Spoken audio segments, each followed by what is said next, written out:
Vầng cuộc tình đẹp như mơ hôm nay sao vẫn dưng mơ đợi ngày anh đã quên đi tình ta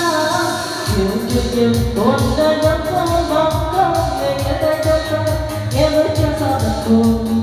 rồi một mình ta về đêm hôm nay sao đã chạy thêm mỏi nghe đã đâm trong lòng em thấy anh bay nói trong vòng tay đang nghe mình mới quen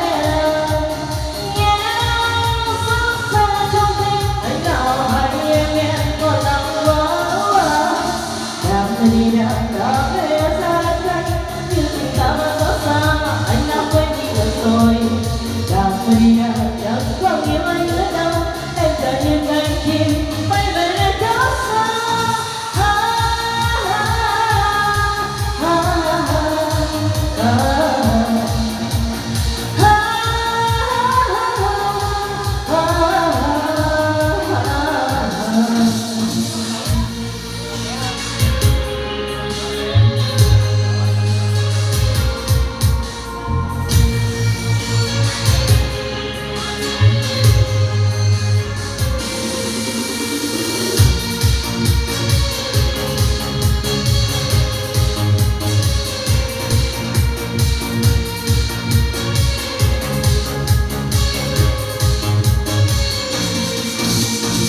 yêu chung giờ hai bước lướt ngủ ly cà phê ta bên nhau trên chiếc xe như hôm nào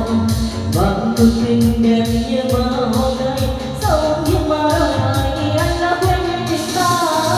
yêu chưa nhưng một đời đã mơ bằng không ngày tay trong tay nghe bước chân sao thật buồn rồi một mình cà phê đêm hôm nay sao đã cay thêm mỏi nghe đã đau trong lòng em trong vòng tay đang nghe thì mới quen nghe xót xa trong đêm anh nào hay em nghe họ lòng lo cảm ơn